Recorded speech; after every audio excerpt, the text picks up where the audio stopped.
Oi, pessoal! Hoje eu vou dar continuidade à leitura do livro Os Magnatas, do Charles R. Morse. Eu tinha parado na página 230 do livro e hoje eu vou tentar ler até a página 250 na parte chamada O Grande Movimento de Fusão. Vamos tentar ler 20 páginas aí hoje. Estão faltando só mais 5 vídeos contando com este aqui, tá? É o que eu calculo. Vamos lá. Capítulo 8, A Era de Morgan. O veleiro de Pierpont Morgan, o Corsair, tinha metade do tamanho de um navio de guerra e fora projetado para alcançar o máximo de velocidade. Tinha casco negro, estofado negro e dourado, grandes estantes e intencionalmente uma aparência veloz. O próprio nome falava muito da opinião de Morgan sobre o banqueiro moderno. Jay Gould construiu um veleiro ainda maior, mas ele não foi aceito no Yacht Club de Nova York devido à sua fama de barão ladrão. Em uma manhã quente de julho de 1885, o Corsair levou Morgan e seu amigo Chauncey Depew, não sei como é que se pronuncia isso, Chaunceey, espaço Depew, presidente da New York Central e mais tarde senador dos Estados Unidos, a um atracadouro em Jersey City, onde eles apanharam George Roberts e Frank Thompson, os dois principais executivos da ferrovia Pensilvânia. Os quatro passaram o resto do dia sob o agradável toldo listrado no Converse, subindo e descendo o Hudson enquanto discutiam como se livrar de Andrew Carnegie. Morgan era o principal banqueiro da New York Central e um dos diretores da companhia, enquanto as exigências bancárias da Pensilvânia ficavam ao cargo de seu sócio, Tony Drexel. Não parecia importar que Carnegie também fosse um cliente de longa data e estivesse incluído entre os amigos da firma no escritório de Juniors em Londres. Estava em questão uma nascente guerra entre as duas ferrovias, fomentada e parcialmente financiada por Carnegie. Depois de passar anos irritado e impotente, em relação à política de aumento de preços de seus clientes com base em Pittsburgh, Carnegie tinha finalmente encontrado uma maneira de revidar por intermédio de William Vanderbilt, principal proprietário da New York Central. Vanderbilt tinha ficado quase o tempo todo longe das batalhas com a Pensilvânia, já que as duas linhas tinham poucos territórios em comum, mas em silêncio a Pensilvânia tinha apoiado a renovação de uma linha moribunda, a West Shore, para atacar o coração da concessão da New York Central, que subia o Hudson até os Grandes Lagos. Furioso, normalmente conciliatório Vanderbilt descobrira que tinha entre seus ativos uma concessão de ferrovia que não havia utilizado. Para sua sorte, era uma linha que podia conectar as siderúrgicas de Carnegie do outro lado das Alleghenies, não sei como se pronuncia isso aqui, Alleghenies, com a Philadelphia and Reading, rompendo o monopólio da Pensilvânia sobre o tráfego interestadual. A linha férrea seria cara, pelo menos 15 milhões de dólares, e passava por um terreno montanhoso e difícil, mas assim que Carnegie soube disso, organizou um consórcio de fabricantes de Pittsburgh para levantar um terço do capital. Na época do passeio do Corsair, as obras na ferrovia progrediam a passo acelerado. 26 trabalhadores tinham morrido, mas os túneis através das montanhas estavam abertos.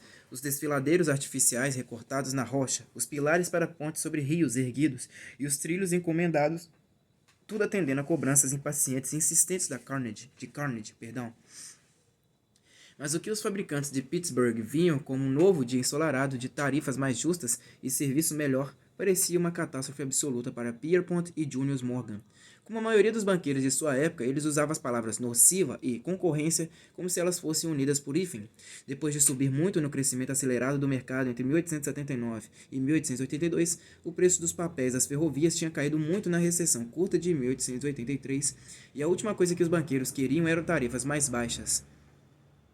A energia dedicada por Junius e Pierpont para evitar um confronto ressalta a importância que davam a isso. Notinha de rodapé. Os banqueiros adoravam o domínio americano sobre o mercado mundial de grãos e a consequente força do dólar, mas não pareciam ligar isso às tarifas de frete absurdamente baixas e à construção descuidada e sem planejamento de ferrovias no oeste nas 2 décadas anteriores. Quando Vanderbilt estava na Europa na primavera, Junius fez o possível para dissuadi-lo de sua jogada na Pensilvânia. Quando viu que isso não tinha dado resultado, ele convenceu seu cliente, Cyrus Field, o magnata do telégrafo e um dos principais investidores na nova linha, a protelar uma reunião de acionistas que estava marcada para que Pierpont pudesse correr para a Europa e acompanhar Vanderbilt na velejada de volta para casa. Poucos homens poderiam resistir a uma semana inteira com Morgan, e Vanderbilt nunca foi muito dotado de força de caráter. Quando eles desembarcaram, o acordo estava fechado. Se a Pensilvânia concordasse, as duas ferrovias iam comprar as novas linhas uma da outra. Como havia obstáculos legais a uma aquisição direta da linha que cortava as Allegheny pela Pensilvânia, os Morgans iriam comprá-la para ela e trocá-la por ações equivalentes algum tempo mais tarde. Conseguir a assinatura da Pensilvânia exigiu um dia inteiro da eloquência de Deep Peel a bordo do Corsair. Durante a maior parte do tempo, Pierpont ficava apenas com o olhar fixo e balançando seu charuto. Eles só chegaram ao acordo quando desembarcaram à noite. Os Morgans o haviam tornado tão atraente que Roberts ficou desconfiado. Carnegie não tinha ideia do que estava acontecendo até receber um bilhete secreto de Vanderbilt dizendo que a construção da nova linha tinha sido suspensa. As duas ferrovias abandonaram suas novas aquisições, jogando fora milhões em investimento. Os desfiladeiros e túneis abertos nas montanhas Allegheny, não sei, Allellegheny, construídos a um custo humano tão cruel, foram deixados para desaparecer sob a floresta até serem descobertos com enorme satisfação pelos engenheiros que faziam o projeto da rodovia expressa sob cobrança de pedágio da Pensilvânia. Andrew Carnegie pousou em frente a um túnel aberto para a ferrovia que Morgan o obrigou a abandonar em 1885, desperdiçando um investimento de muitos milhões de dólares. Mais tarde, o túnel acabou utilizado para a autoestrada da Pensilvânia.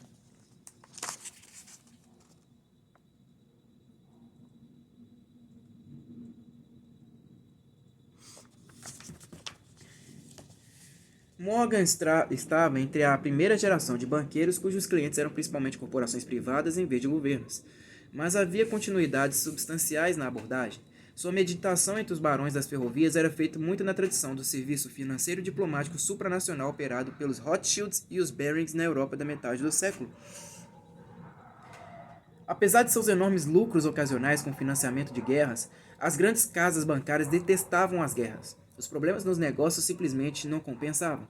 Os principais sócios tinham contato próximo com todos os ministros do continente, costumavam apelar diretamente às famílias reais e, ainda que nunca usassem seus lendários poderes quase ditatoriais, podiam recusar o financiamento de governantes belicosos e, em algumas ocasiões, chegaram a tomar nas mãos o controle dos portos ou ferrovias para evitar um conflito.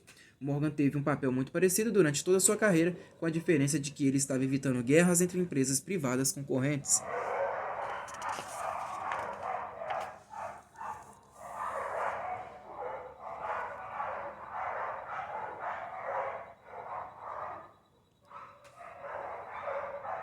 O Acordo do Corsair foi um marco importante na ascensão de Pierpont à liderança dos interesses bancários do Morgan. Ele chegou em um momento em que Junius estava aos poucos reduzindo seu envolvimento diário na firma, apesar de Pierpont continuar a mantê-lo bem informado e procurar seu conselho com regularidade. Quando Junius morreu em um acidente de carruagem em 1890 e Tony Drexel, sócio majoritário nominal do Drexel, Morgan morreu em 1893. Pierpont, aos 56 e no auge de seus poderes, já era o líder reconhecido do banco nos dois lados do Atlântico. A firma de Nova York foi rebatizada de J.P. Morgan and Corporation em 1894, com uma filial na Filadélfia, Drexel and Corporation, e outra em Paris, Morgan Harges. A.J.S. Morgan and Corporation permaneceu uma sociedade separada em Londres, com Pierpont como seu sócio principal. Na virada do século, Morgan possivelmente já era o principal banqueiro do mundo, e nenhuma outra firma sequer se aproximava da autoridade que ele exercia nos Estados Unidos.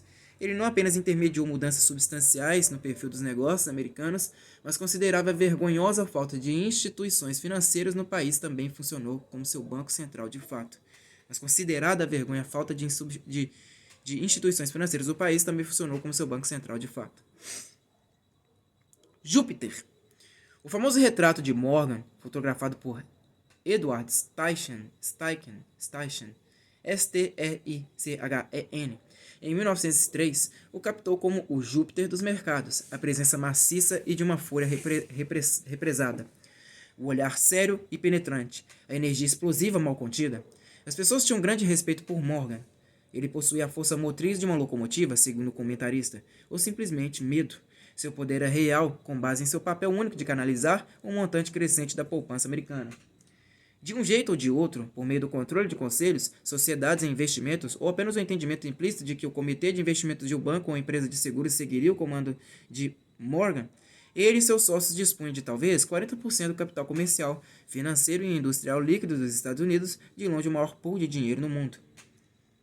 Na virada do século até o início da Primeira Guerra Mundial, todo o financiamento americano de mais de 10 milhões de dólares era gerido por Morgan ou apenas outras 4 firmas, duas de Boston, Kidder, Peabody e Lee Higginson, o National City Bank e o KUHN LOEB, primeira das grandes casas bancárias judaicas americanas.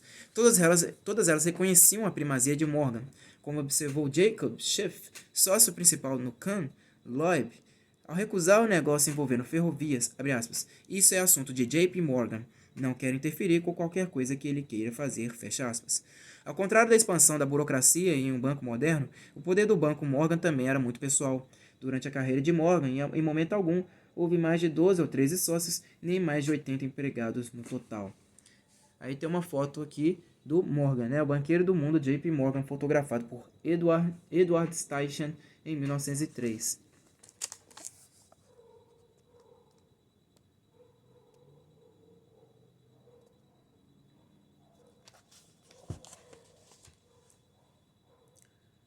Se você passasse pelo escritório, podia ver a escrivaninha de Morgan alinhada com as dos outros sócios em salas envidraçadas que podiam ser vistas de qualquer lugar do andar. Os sócios principais normalmente eram muito discretos ao fechar seus próprios negócios, mas a palavra do Sr. Morgan em quase tudo era final.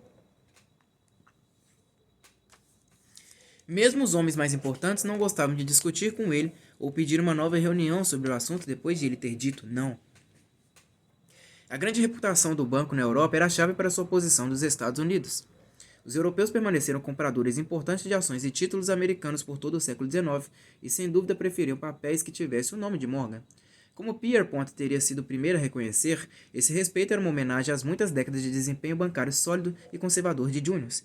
Um sinal indicativo da estatura mundial do banco veio em 1890, quando a casa bancária dos Barings quase faliu depois de uma aposta desastrosa em títulos argentinos.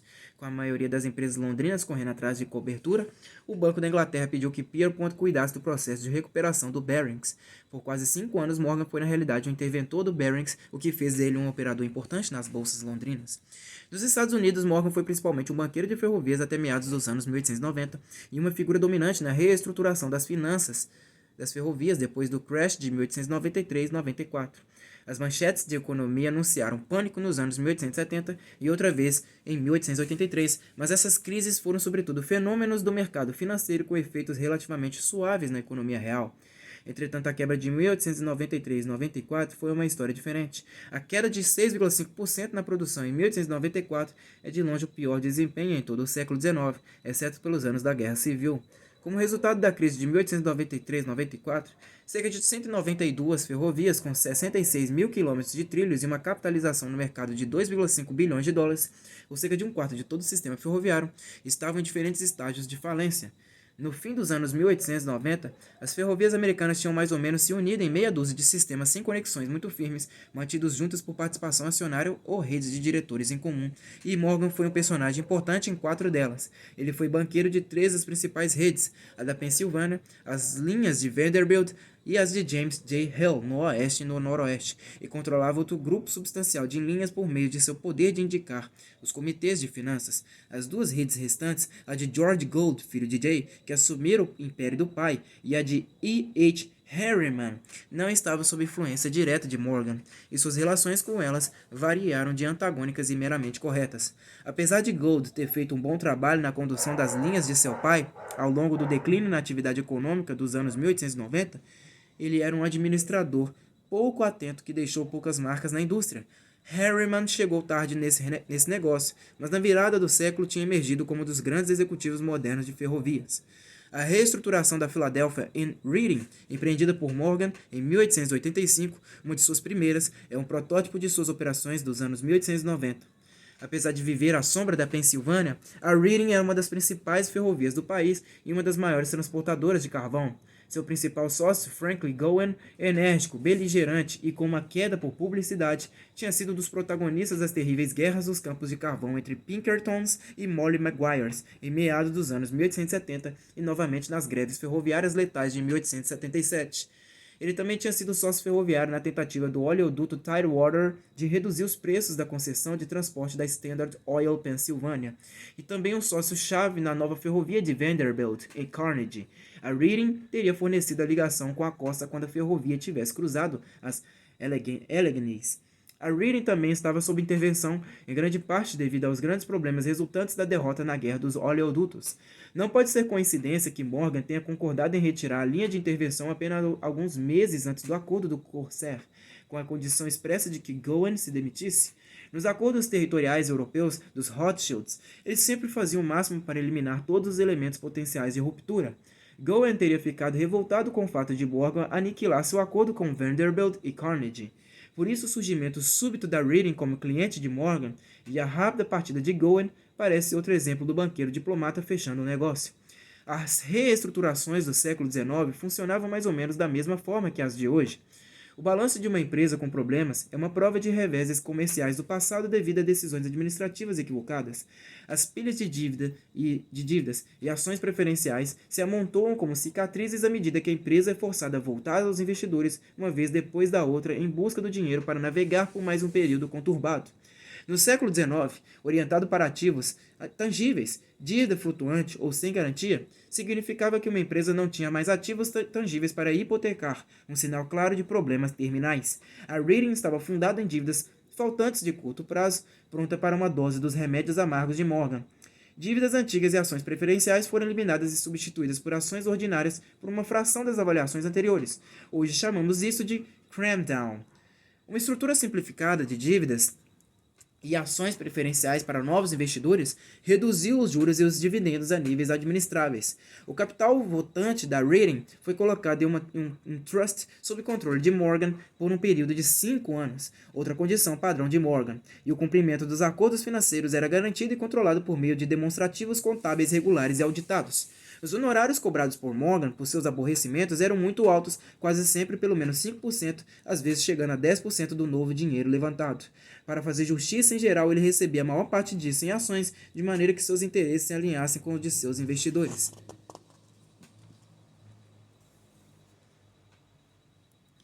A reestruturação da Reading foi uma das principais geridas por Charles Coster, um novo sócio de Morgan que ia ser o maior engenheiro financeiro de seu tempo, uma verdadeira planilha ambulante.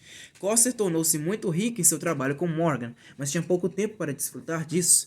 O analista de mercado John Moody o descreveu como um homem nervoso de rosto branco que corria de uma reunião para outra e à noite levava seu trabalho para casa. Morgan contava com ele para a análise e a precificação de todos os seus negócios com ferrovias, e Coster tinha assento em dúzias de comitês financeiros e conselhos até sua morte em 1907, aos 56 anos, ainda em plena atividade. Apesar de sua morte ter sido atribuída a um resfriado não tratado, poucos duvidavam que ela fora consequência de anos de excesso de trabalho.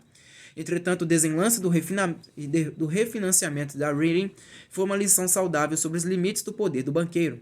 A empresa reestruturada, naturalmente, permaneceu como cliente bancário de Morgan, e quando a ferrovia começou a dar sinais de uma forte recuperação, foi liberada da exigência do controle externo em menos de 2 anos. Alguns meses mais tarde, na primavera de 1888, as casas de Londres e Filadélfia emitiram orgulhosos 2 novos lotes de títulos da dívida da Reading, o que mereceu o caloroso elogio de Morgan à nova administração da Reading. Surpreendentemente, 1 ano e meio depois disso, a Reading estava outra vez à beira da insolvência, provocando uivos de fúria dos investidores de Londres. A raiva em Londres é compreensível, mas nem tanto o fato de o Banco Morgan não perceber o que estava para acontecer. A nova administração tinha embarcado em um programa agressivo de expansão, incluindo o pecado imperdoável de desafiar outras das ferrovias com problemas de Morgan, a New Haven. Em outras palavras, exatamente o comportamento que mecanismos de supervisão e exigências de registros e relatórios deviam evitar. Foram necessários quase 5 anos para realizar outra reestruturação. Quando a Reading propusesse um novo acordo em termos brandos, Morgan nada teria a ver com isso, mas a filial da Filadélfia acabou por organizar a venda de papéis de longo prazo para refinanciar a dívida, que eles eram embaraçosamente difíceis de colocar. Se o pânico do mercado de 1893 não foi o bastante para eliminar qualquer disposição em direção à brandura, a morte de Tony Drexel no mesmo ano, sem dúvida, foi. Os Drexels eram pilares da Filadélfia e estavam há muito tempo identificados com a Reading. Morgan finalmente assumiu ele mesmo o negócio e acabou por forçar uma reestruturação dura, que incluiu a substituição por atacado de gerentes desonestos com termos estritos para livrá-los de outras punições. O fato de o próprio Morgan estar à frente da transação foi suficiente para atrair o interesse dos investidores, e à medida que a economia voltava a crescer, a ferrovia entrou em um longo período de estabilidade. As dificuldades da Reading eram apenas mais uma confirmação da convicção firme de Morgan de que a expansão irresponsável era a razão de todos os problemas das ferrovias. Morgan era um bull que sempre apostava no crescimento dos Estados Unidos. Foi um dos primeiros a financiar Thomas Edison e um banqueiro importante para a nascente indústria telefônica, portanto não era um ludita. Ludismo foi um movimento que teve início na Inglaterra de princípios do século XIX, contrário à mecanização do trabalho e visando a destruição da máquina que seria responsável pelo desemprego e pela miséria.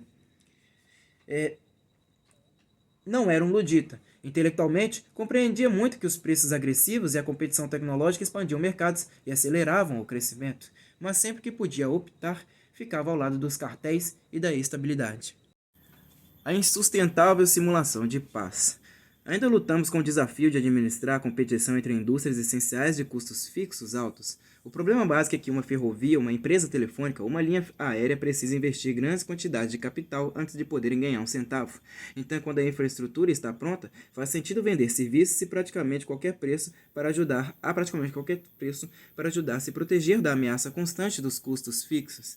A livre concorrência, portanto, leva a uma disputa de preços mortal e à desordem financeira, como na competição arrasadora entre a AT&T, a WorldCom e a MCI nos anos 1990, ou a onda contínua de falências na indústria da aviação. Infelizmente, a experiência, de modo geral sinistra com monopólios regulados, faz com que o darwinismo perverso da livre competição seja quase atraente. Considere só o desempenho assustadoramente ruim das empresas reguladas como as de eletricidade sob quase qualquer critério. Nosso próprio entendimento sombrio das dinâmicas da concorrência entre grandes negócios, apesar das doutrinas do jour produzidas por consultores e acadêmicos, deve moderar nossos juízos em relação a Morgan e seus contemporâneos. Nos anos 1960 e 1970, por exemplo, o especialista em história empresarial Alfred Chandler, entre outros, observou a impressionante estabilidade da lista das grandes empresas americanas ao longo do meio século anterior. Ele e seus alunos identificaram as grandes, estáveis e perenes líderes como empresas centrais com características em comum. Eram verticalmente integradas e desfrutavam de custos unitários mais baixos obtidos por meio de ciclos de produção longos, como notou um estudo de 1984. Infelizmente, essa observação foi publicada em uma época em que as empresas americanas de ciclos de produção longos estavam sendo completamente superadas pelo estilo japonês de produção de mudança rápida de modelo. O longo ciclo de produção revelou-se um calcanhar de Aquiles, uma adaptação preguiçosa aos dias de pouco consumo, quando todo mundo ficava feliz com o telefone preto e os concorrentes externos eram com frequência destruídos por guerras. Hoje seus últimos redutos estão na Rússia e nas empresas estatais chinesas. 20 anos mais tarde, a maior companhia americana com 250 bilhões de dólares em vendas anuais é a Walmart, que nem é verticalmente integrada no sentido de Chandler, nem tem qualquer ciclo de produção. A siderúrgica que cresce com maior rapidez nos Estados Unidos, com um valor de mercado 2 vezes maior que o da US Steel, é a Nucor, uma empresa que evita expressamente a integração vertical. Por fim, quem teria adivinhado em 1984 que uma pequena fornecedora de software da região de Seattle logo representaria um dos maiores desafios do monopólio global? Em resumo, Morgan podia não acertar sempre, mas sem dúvida desde então ganhou cada vez mais companhia. No fim dos anos 1880, até Jay Gould dava sinais de exaustão após 20 anos de guerras ferroviárias. Apesar de, no caso de Gould, a exaustão ser reforçada por uma batalha perdida, apesar de bem escondida, contra a tuberculose. Mas permanece o fato de que mesmo um guerreiro tão intrépido como Gould foi atraído pela noção de um cartel em grande escala. Nessa época ele estava com relações relativamente boas com Morgan Morgan cuidara da venda da empresa de telégrafos Baltimore em Ohio para Gould e tinha uma vaga no conselho da Western Union de Gould. Ele também era diretor e às vezes banqueiro para os interesses de Gould nos trens urbanos de Manhattan e ajudou a promover um ressurgimento teatral de Gould como parte controladora da Union Pacific em 1890. O principal pensador e estudioso das questões regulatórias da época era Charles Francis Adams Jr., irmão dos historiadores Henry e Brooke, e descendente dos dois presidentes. Depois de servir com méritos como oficial no exército da União durante a guerra, e sem necessidade de ganhar a vida, Adams procurou algo útil para fazer, e acabou por se estabelecer nas ferrovias. Seu artigo de 1869 para uma revista, Chapters of Erie, E-R-I-E, Ainda é o relato clássico das guerras da Erie e uma das principais fontes da lenda sinistra de Jay Gould. Adams foi uma das forças motrizes por trás da criação da Massachusetts Railroad Commission naquele mesmo ano, onde trabalhou por 10 anos como comissário e mais tarde foi diretor do pool de ferrovias do leste para determinar tarifas liderado por Albert Fink, a quem ele admirava muito. Próximo dos AMIs de Boston, que ainda eram acionistas importantes da Union Pacific, ele tinha sido um diretor do governo na UP e foi eleito para o conselho por seus próprios méritos em 1883. Foi mais ou menos na mesma época em que Gould e Sidney Dillon, sócio de Gould e presidente da UP, estavam se retirando da UP para se concentrar em suas linhas do sudoeste. Com o grande apoio dos acionistas de Boston e sua impressionante reputação de integridade, Adams foi a escolha natural para a presidência da UP em 1884. Adams era um homem racional em essência. Sua fé no poder da informação e na inteligência das elites antecipou os reformistas progressistas do início do século XX.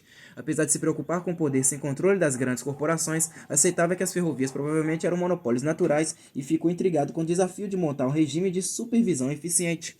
Sua solução favorita e modelo para o grupo de Massachusetts era a Comissão Sunshine.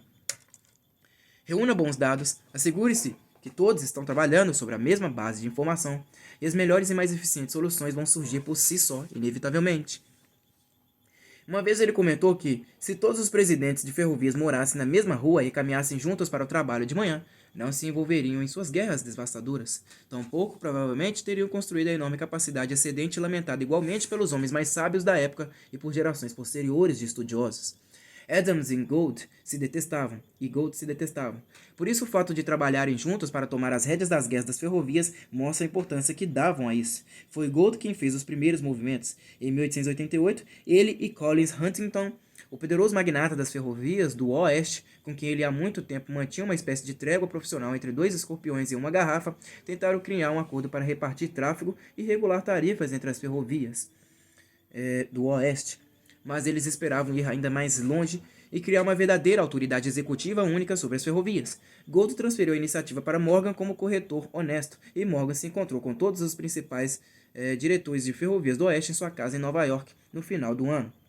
Juntos, Adams e Gould criaram um plano que Adams chamava de Interstate Commerce Association, um acordo de cartel que ele esperava que fosse operar com a cooperação expressa da nova Interstate Commerce Commission. A característica intrigante da Interstate Commerce Association de Adams é que a seção 5 do Interstate Commerce Act proíbe pools com uma linguagem bem clara. Parece que os executivos de ferrovias estavam tão convencidos da importância de alcançar algum tipo de acordo de estabilização de tarifas que supuseram, provavelmente com razão, que os comissários iriam concordar com isso. Morgan fez o possível, mas depois de muita negociação conseguiu montar apenas um pool muito fraco. Gould ficou muito desapontado, mas ainda se juntou na primavera, quando o pool já estava desmoronando. Ele perguntou aonde seus executivos se deviam comparecer na reunião seguinte, ou apenas mandar flores para o enterro. O cenário competitivo mudou de forma dramática quando Gould reassumiu o controle da Union Pacific em 1890. O mandato de Adams tinha sido turbulento. Todas as suas teorias caíram ao solo nas mesmas armadilhas financeiras que afundaram seus antecessores.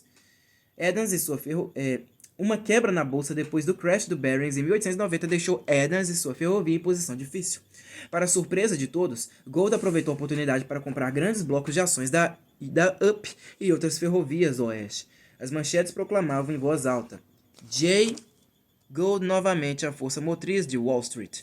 Morgan foi conversar com Gould sobre as suas intenções e levou a Adams as más notícias de que se esperava que ele entregasse a linha. Quando eles se encontraram para fechar o negócio, Gould, como sempre, tratou Adams com maneiras impecáveis, enquanto Adams, com sua visão de mundo autocentrada, só conseguia interpretar as manobras de Gould como um exemplo da reação das classes mais baixas contra seus superiores. Sem saber que Gould estava morrendo, observou que ele parecia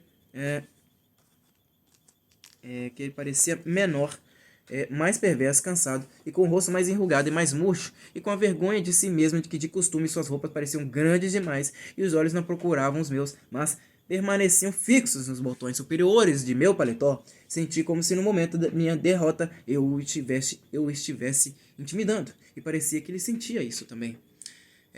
Aí tem a foto aqui do Jay Gould. Um Jay Gould de aparência exausta pouco antes de sua morte em 1892.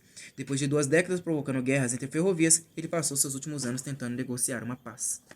Olha aí.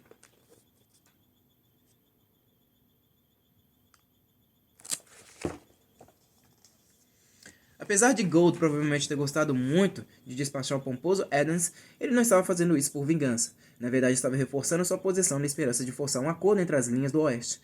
Foi a primeira ordem de negócios à qual ele se submeteu, e ele convenceu Morgan a organizar outra assembleia de presidentes de ferrovia no fim do ano, só para ficar novamente desapontado quando a reunião logo acabou em briga.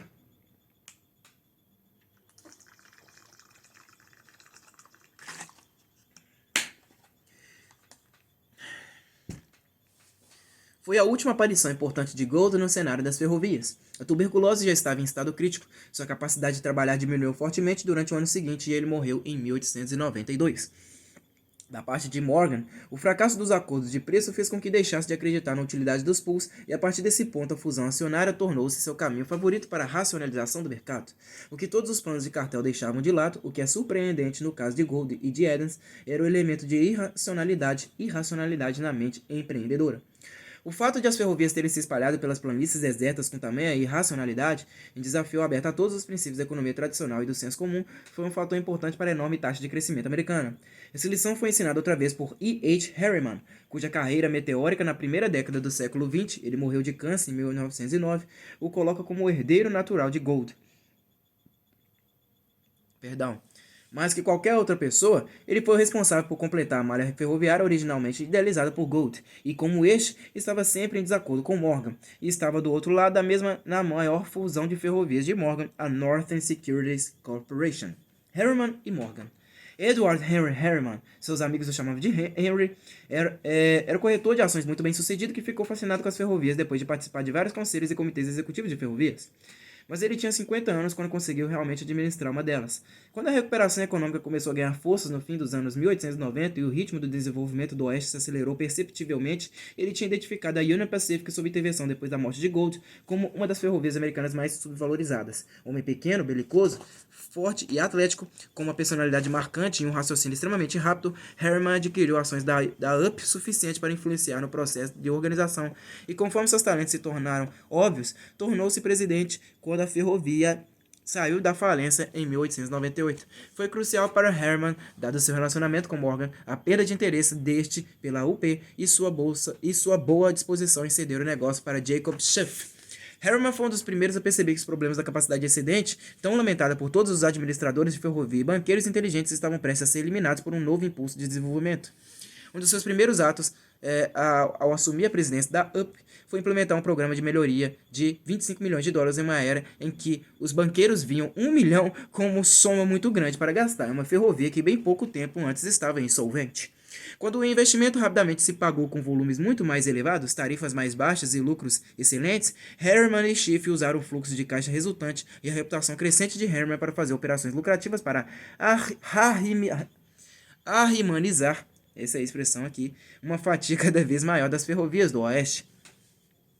Juntos, eles gastaram somas em uma escala na qual Gould jamais sonhara, 160 milhões de dólares na Union Pacific, nos 10 anos depois que assumiu em 1898, e em seguida 250 milhões de dólares na Southern Pacific em apenas 8 anos após 1901, representando uma taxa anual de gastos até 20 vezes mais alta que antes.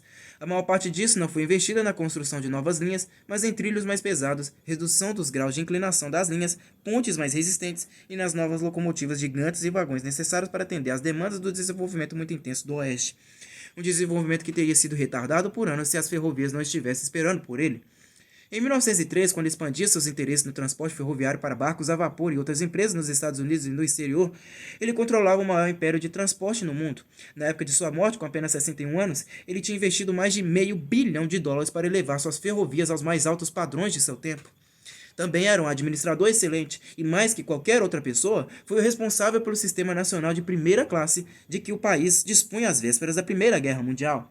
A Northern Securities Corporation cresceu a partir de uma disputa pelo controle do tráfego ferroviário na região noroeste dos Estados Unidos entre a UP de Harriman e duas linhas de Morgan, a Great Northern de James Hill e a Northern Pacific, velha linha de Jay Cooke, todas com rotas paralelas similares entre os Grandes Lagos e as costas dos estados de Washington e Oregon. Quando as linhas de Morgan tentaram forçar a saída de Harriman, ele montou em silêncio um pesado ataque camuflado sobre a Northern Pacific bem ao estilo de Gould. Quando Harriman e Schiff estavam próximos de uma posição de controle na Northern Pacific, suas compras provocaram grandes flutuações nos papéis das ferrovias, mas eles massacraram tão bem seus movimentos que Wall Street acreditou que era a UP que estava sob ataque. Como a Northern Pacific era controlada por intermédio de uma cessão dos direitos de voto das ações para Morgan, o próprio Banco Morgan estava inconscientemente fazendo grandes vendas para Harriman e Schiff. Mas quando Harriman estava prestes a assumir o controle, ele pode ter sido traído por Schiff, que estava muito preocupado com o confronto direto com Morgan. Curiosamente, Schiff revelou a forte posição de Harriman na Northern Pacific para Hill, que não tinha ideia do que estava acontecendo. No dia seguinte, Harriman, que estava em casa por causa de um resfriado, descobriu que sua posição acionária ainda não era invulnerável. Ele detinha ações preferenciais suficientes para controlar a administração, mas ainda precisava de uma maioria das ordinárias, já que estas podiam retirar os direitos administrativos das preferenciais. Ele precisava de apenas 40 mil ações para obter a maioria das ordinárias, por isso ligou para o escritório de Schiff e ordenou a compra. Era sábado, Schiff estava na sinagoga. Quando um sócio o encontrou para assinar a ordem, Schiff disse a ele para não fazer aquilo, que ele assumiria a responsabilidade. Àquela hora, o ansioso Hill já estava avisado a um sócio de Morgan, que enviou um cabograma para Morgan na Europa solicitando poderes para defender a Northern Pacific. O cabograma só chegou no domingo, o que teria sido tarde demais se Schiff não tivesse segurado a ordem de Harriman. Na segunda-feira, o Banco Morgan lançou uma forte campanha de compra em disputa com Harriman e o Schiff agora em pânico. Os dois lados tinham fundos de guerra praticamente ilimitados e em meados da semana as ações de Northern Pacific tinham pulado de pouco mais de 100, o que já era muito alto para mais de 1.000. Como ninguém além dos principais envolvidos sabia o que estava acontecendo, muitas corretoras venderam a Northern Pacific a descoberto só para descobrir depois horrorizadas que Morgan e o Khan Loeb tinham imobilizado praticamente todas as ações em circulação. Sem ter como cobrir suas posições, empresas por toda Wall Street encararam a falência, assim como os bancos que estavam financiando suas posições. Harriman não tinha escolha além de abandonar a luta, então Morgan e Schiff puderam se desfazer de suas posições e evitar um crash. O acordo final era que a Northern Securities Corporation, uma corporação de New Jersey, ficaria com as ações das ferrovias em disputa. Harriman ficou com assentos no conselho, mas Hill permaneceu no controle. Quando a Suprema Corte declarou que aquilo era uma violação do Sherman Antitrust Act, Hill e Morgan aproveitaram o processo de dissolução que se seguiu para excluir Harriman quase totalmente. Harriman saiu perdendo na Northwest, mas foi uma de suas raras derrotas, e mesmo nesse caso ele ainda saiu ganhando com as ações que manteve na dissolução. Ao expandir permanentemente sua posição muito lucrativa pelo centro do país, ele se tornou não apenas o magnata de ferrovia mais poderoso, mas possivelmente o banqueiro de ferrovia mais importante dos Estados Unidos, com posições majoritárias em uma série de outras linhas. Menos hábil na política com as ferrovias, entrou em conflito com Theodore Roosevelt e tornou-se um dos principais alvos das incursões de caça aos trusts de Roosevelt. Mais que qualquer outra coisa, foi o crescente poder de Harriman que levou o Congresso a ampliar a autoridade da Interstate Commerce Commission em 1906 e a trazer definição de tarifas para sua jurisdição. Harriman já estava morto quando a comissão começou a fazer experiências com seu novo poder, mas nessa época até Morgan tinha concordado que era chegada a hora de o governo tentar promover a estabilidade que ele falhara tão claramente em criar por meio de persuasão. O banqueiro central acidental. O papel de Morgan como banqueiro central de fato para os Estados Unidos foi consequência da destruição ignorante provocada por Andrew Jackson da maravilhosa infraestrutura financeira legada por Alexander Hamilton. As reformas dos tempos de guerra civil tentavam compensar algumas das depredações de Jackson, mas com o crescimento do poder econômico americano, a falta de uma autoridade bancária central tornou-se clara e perigosa. O enorme prestígio pessoal de Pierpont Morgan é confirmado pelo fato de, em dois momentos críticos de falência institucional nos Estados Unidos, o pânico do ouro de 1893 a 1895 e o pânico da Bolsa de Valores de 1907, ele ter sido capaz de assumir o papel que atualmente esperamos de um banco central ou de um presidente de comissão de valores mobiliários e fez isso sem qualquer fragmento de autoridade legal ou institucional. O pânico do ouro foi um caso de percepção externa lenta do poderio econômico americano, estimulado pela empolgação com o novo governo de Cleveland. Estrangeiros que ficaram nervosos com a indecisão democrata em relação ao padrão ouro durante as eleições de 1892 começaram a se desfazer dos papéis das ferrovias com base em ouro depois do crash de Wall Street de 1893. Notinha de rodapé. Os republicanos tinham um motivo para reclamar que era tudo culpa de Carnegie. Sem o desastre em Homestead, eles podiam ter mantido a Casa Branca e os estrangeiros não teriam motivos para se preocupar com o compromisso americano com o ouro. As vendas especulativas aumentaram à medida que as reservas de ouro norte-americanas despencavam para a marca de 100 milhões de dólares, a reserva de segurança mínima prometida informalmente na retomada dos pagamentos em espécie. Esse era o tipo de crise que bancos centrais competentes podiam ter resolvido com alguns dias de cabogramas. Os britânicos tinham todo o interesse em manter a convertibilidade do dólar e o Bank of England podia ter montado rapidamente acordos de crédito para acalmar investidores. O problema é que não havia um interlocutor no lado americano. O novo homem do Tesouro dos Estados Unidos tinha dúvidas até mesmo sobre sua autoridade legal para agir e queria, em especial, ser visto como independente dos banqueiros. Sua estratégia inicial, vender títulos de ouro diretamente do Tesouro, na verdade aumentou a pressão sobre as reservas de ouro, já que sua rede atingiu primeiro os compradores domésticos que tinham de converter seus ativos em papel e em ouro para poder comprar os novos títulos. No início da crise, Morgan propôs em particular ao Tesouro arranjar um empréstimo de 100 milhões de dólares em ouro em conjunto com os Rothschilds. Ele calculou que um empréstimo dessa magnitude acabaria com a especulação, especialmente se pelo menos metade dele fosse colocado no exterior.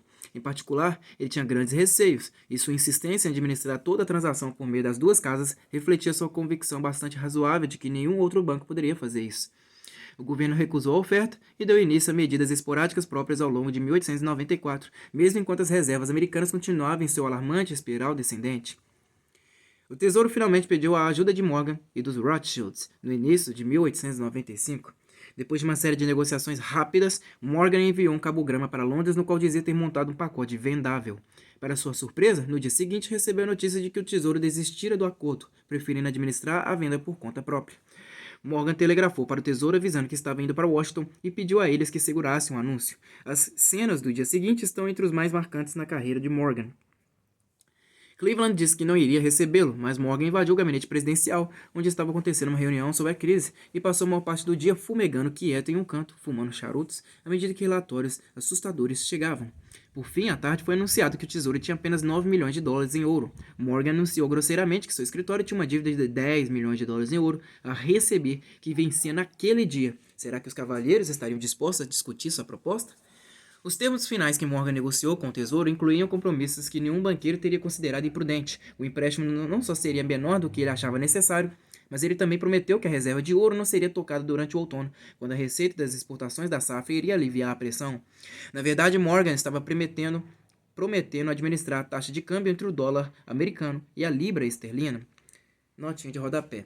A libra esterlina servia como equivalente para o ouro, de maneira bem parecida com o dólar após a Segunda Guerra Mundial. Enquanto o dólar mantivesse uma paridade sólida com a libra, os investidores não teriam razão para se dar ao trabalho e ao incômodo de manter o ouro. Na verdade, Morgan estava prometendo administrar a taxa de câmbio entre o dólar americano e a libra esterlina, o que exigia entrar nos mercados de câmbio estrangeiros para comprar dólares ou vender libras esterlinas sempre que o dólar balançasse. Essa é uma função clássica do Banco Central, extremamente arriscada para uma sociedade privada sem acesso aos recursos públicos e uma delegação inapropriada de poder governamental. A demora da Casa Branca devido ao medo de parecer servil aos banqueiros, em outras palavras, levou a questão a um ponto em que os banqueiros, ou pelo menos um deles, estavam na verdade administrando a política monetária americana. Em qualquer caso, tanto o empréstimo quanto a administração do câmbio foram levados a cabo com sucesso, mesmo que com um pouco de esforço. Reflexos do pânico do ouro persistiram por todo o ano de 1896, o verão do discurso da Cruz de Ouro de William Jennings Bryan. Morgan intermediou outro empréstimo grande. Cleveland admitiu que deveria ter optado pelo empréstimo maior em 1895 e criou outro consórcio de administração cambial para manter o dólar firme durante as eleições de 1896. Nesse ponto, os títulos de ouro vendidos sob pressão no ano anterior estavam exigindo prêmios tão espetaculares que os banqueiros estavam sendo acusados de extorsão. Na verdade, os ataques ao dólar americano da década de 1890 foram os últimos espasmos de um ancient regime que ainda precisava entender como a articulação e as bases do poder econômico mundial estavam mudando. Os Estados Unidos alcançaram pela primeira vez um saldo na exportação de produtos quando as ferrovias abriram a produção graneleira do Oeste nos anos 1870. Os saldos positivos na exportação cresceram continuamente depois disso, e eles ainda foram superados por grande fluxo de entrada de investimentos. Mas a poupança americana também estava crescendo com rapidez, então o fluxo de capital americano, combinado com as exportações, aos poucos estava conseguindo equilibrar as contas. O ano do auge do ataque ao dólar americano, em 1895, marcou o último déficit externo americano até a Era Moderna. Durante a década que começou em 1897, o saldo comercial em bens alcançava uma média de 600 milhões de dólares por ano, enquanto a balança balança geral, incluindo comércio, turismo, serviços, fluxo de investimentos, etc., mostrava consistentemente saldos de cerca de 400 milhões de dólares. As importações do exterior cresceram até o pico de 3,3 bilhões de dólares em 1896 e começaram a cair constantemente a partir daí. Em 20 anos, a Europa teria de ir aos Estados Unidos tomar emprestado dinheiro para lutar sua grande guerra. Morgan assumiu a administração das intervenções da crise do ouro em um momento em que estava no auge de suas forças, mas na segunda vez em que foi forçado a assumir o comando das finanças americanas, no rescaldo do crash de Wall Street de 1907, ele já tinha 70 anos, estava semi-aposentado e com saúde debilitada. A quebra do mercado foi extremamente severa. O declínio do índice Dow Jones, ano após ano, consertando aí, ainda é o segundo maior já registrado. As piadas culpavam o governo por confundir os investidores. Uma longa investigação sobre a indústria de seguro de vida de Nova York revelaram um terrível uso de informação privilegiada por executivos, e Roosevelt estava em plena campanha contra os trusts, apesar de sua retórica ser muito mais dura que suas ações. Na verdade, há muito tempo uma correção já se fazia necessária. Os mercados estavam há muitos anos inflados, a compra em margem tinha passado dos limites e os bancos tinham emprestado dinheiro demais para corretores que não tinham condições de cumprir com suas obrigações. A falta de regras financeiras significativas, negligenciando a qualidade dos empréstimos bancários, controlando o crédito em tempos melhores, conferindo a honestidade dos relatores das corporações, praticamente garantia que as oscilações do mercado seriam grandes e provocariam rupturas. A crash de 1907, o crash, teve efeitos tão rápidos por toda a comunidade financeira que ameaçou uma trombose sistêmica. Muitos bancos quase faliram, várias grandes corretoras ficaram por um fio, houve uma corrida aos bancos de Nova York e tanto a cidade quanto a Bolsa de Valores de Nova York ficaram temporariamente insolventes. Morgan foi chamado para assumir o leme, quase por aclamação, depois que figuras de menor importância fracassaram em restaurar a ordem. Por quase um mês, Morgan montou gabinete na biblioteca de sua casa na Madison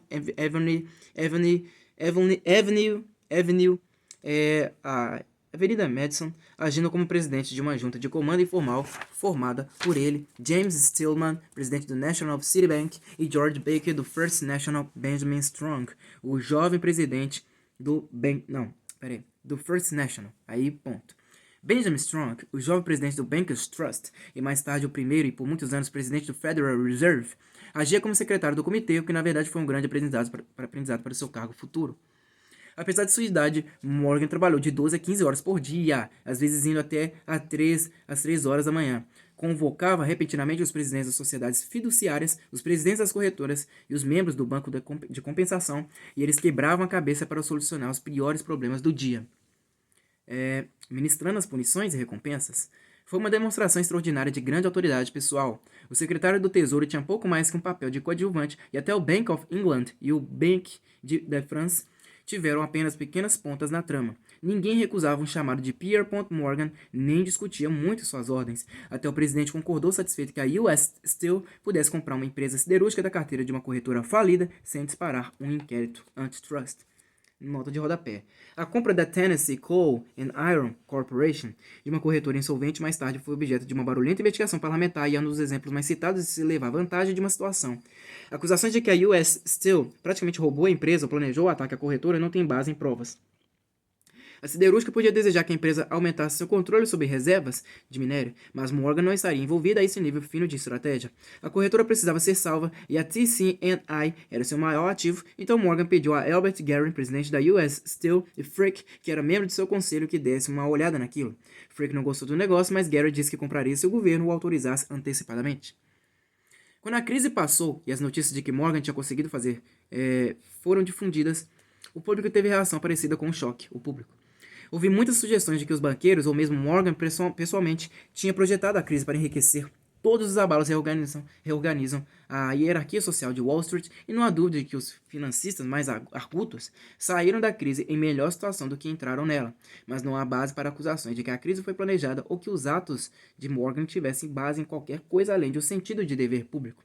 Mas a sensação de choque ainda estava bem forte, independentemente de considerar Morgan um patriota ou um manipulador plutocrático, aquilo não era jeito de governar um país. A crise de 1907 foi pelo menos um fator importante na construção de um consenso legislativo para a criação do sistema Federal Reserve em 1913.